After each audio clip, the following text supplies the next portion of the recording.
Desde hace rato quería yo grabar algo o quería decir algo con respecto al cubismo, por decirlo de alguna manera, el cubismo de los mayas o el cubismo precolombino que se encontraba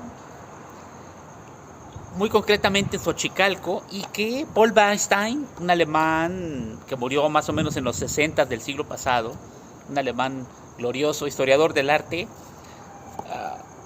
menciona aquí en el arte antiguo de México. Este libro es icónico, pero entre otras cosas muestra la figura cubista que en Xochicalco se pudo hallar. El cubismo fue inventado, creado, inaugurado por Pablo Ruiz Picasso, y por George Braque. Algunos nada más lo consideran con Pablo Picasso. Es lo de menos. Lo que quiero decir ahorita en este momento es que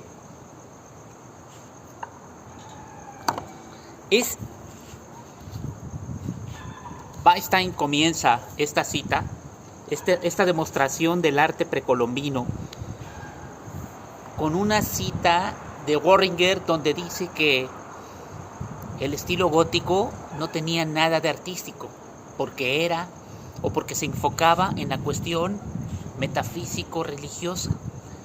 De hecho, los prehispanos, o el arte prehispánico, si es que hubo arte, no existió arte como tal, porque su contenido o su fin principal no era provocar sensaciones de la belleza o de la riqueza, de la ricura, de qué rico, qué bonito, qué hermoso, que se encarga en la cuestión, o que se encuentra, o que puede entrar en la parte de la estética. Entonces, tomando en cuenta consideraciones de este tipo, estéticos o estéticas, podemos decir que no hubo arte como tal, porque lo que se le llama arte, las figuras, todas las estatuas, bajorrelieves, etcétera, prehispánicos, tenían fines metafísico religiosos, y por lo tanto no pueden entrar dentro del terreno del arte o de la belleza. No estaban hechos como en el Renacimiento para generar sensaciones que produjeran belleza, hermosura, y que además tenían código de barras dentro de, y que permitieron la emancipación del artista que hizo, que no, esas mamadas no. Digamos que ahí la cuestión era, o el fin último, la estratagema estaba centrada en una filosofía de qué es lo que yo provocaba para el más allá. Entonces, esta estatua encontrada en Xochicalco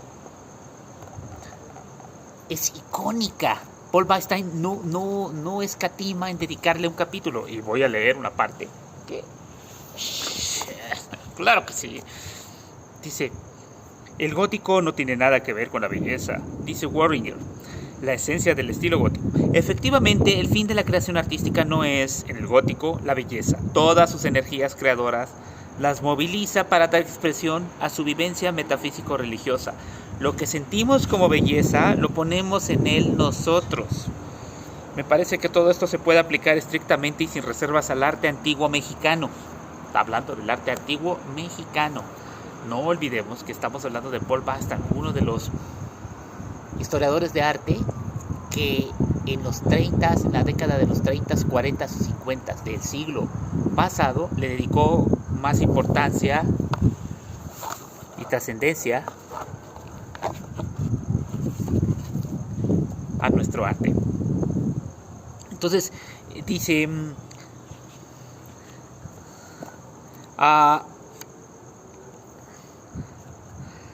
las categorías decisivas de esta actividad artística son lo terrible y lo sublime.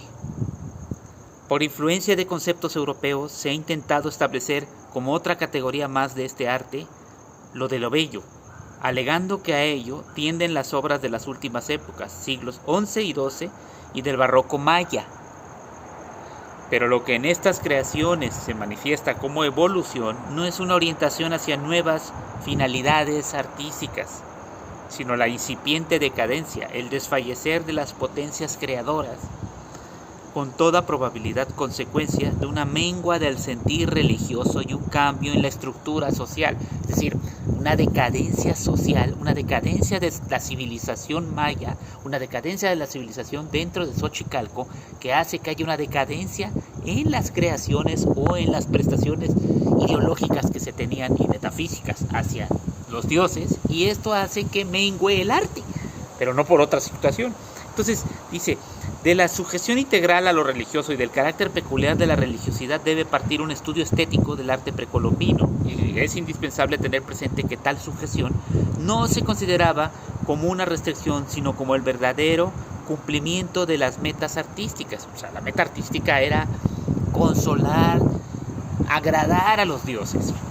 Dice, el llamado progreso, entre paréntesis, entre comillas, progreso, fuerza impulsora de la civilización occidental, carece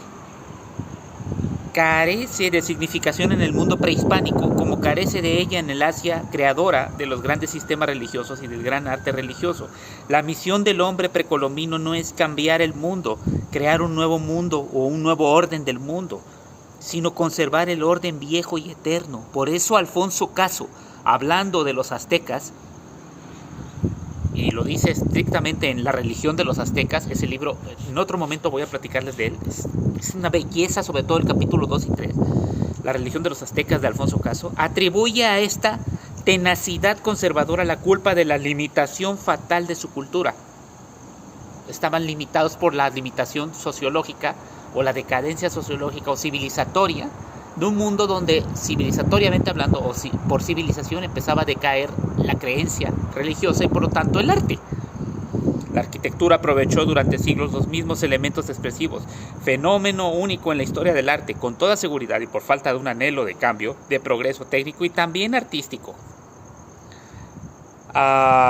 La evolución que vemos o creemos ver en el arte antiguo mexicano no es probablemente sino las diferencias o las diferentes etapas de la habilidad manual, más que fases diferenciadas unas a otras por la novedad fundamental de las finalidades artísticas. Aquí viene una parte que se me hace importante. Dice, la cabeza del guerrero águila es bella. ¿A cuál cabeza de guerrero águila está refiriendo? A esta.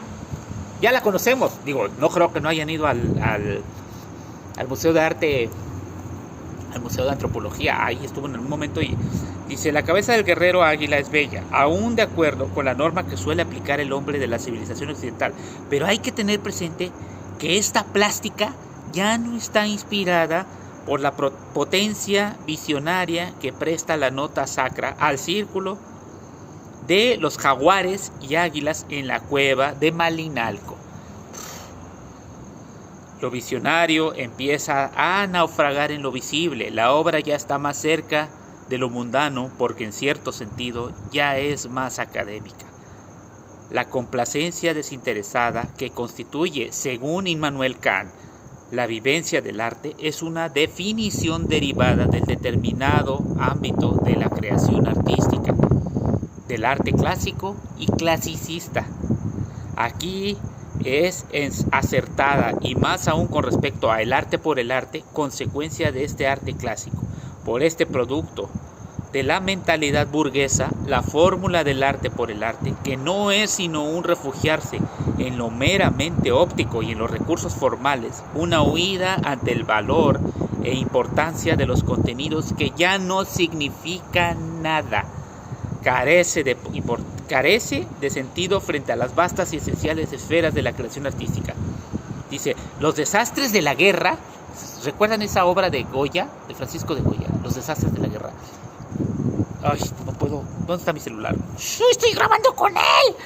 Los desastres de la guerra, Goya, búsquenlo, no están concebidos ni son comprensibles desde una actitud de complacencia en la belleza mirada desinteresadamente. En primer lugar, porque su intención no es provocar complacencia, sino horror. Y menos aún el gran arte religioso, aquel que es más que representación de temas religiosos, que brota de un estrato anímico cuya realidad, única realidad por cierto, es la sujeción a lo divino. El arte de Asia antigua, también el bizantino, también como lo expone Wardinger, el gótico y muy acusadamente el arte antiguo mexicano. ¿Hay arte en México? No, no vamos a ver obras de arte cuando vamos al Museo de Antropología.